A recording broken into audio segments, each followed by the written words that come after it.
Milyong-milyong pisong halaga ng umano'y shabu ang nadiskubre ng mga otoridad sa itinapong maleta sa Cavite. Sa Butuan City naman, nabisto ang bentahan ng illegal na droga sa labas umano ng bahay ng suspect. Nakatutok si Marisol Abduraman.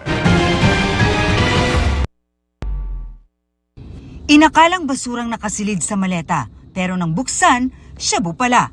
Abot sa 204 million pesos ang tinatayang halaga ng nasa 30 kilo ng droga na batay sa investigasyon ay ibinagsak ng isang kulay gray na MPV.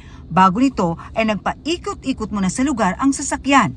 Ayon sa pulisya, posibleng may katransaksyon ang sasakyan sa lugar pero naunahan ito ng mga gwardya at ng mga otoridad.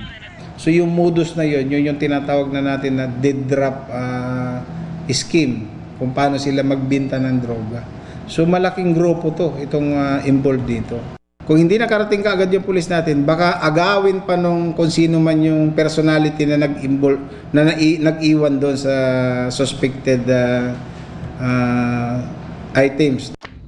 Sa Butuan City, aabot sa halos 300,000 piso ng shabu naman ang nasabat sa bentahan sa labas ng bahay ng suspect. Siguro confident siya na doon magbenta kasi nga wala masyadong hindi masyadong matao. Pero bago ang aktual na bentahan, 2 buwan daw munang nagsagaw ng surveillance sa subject.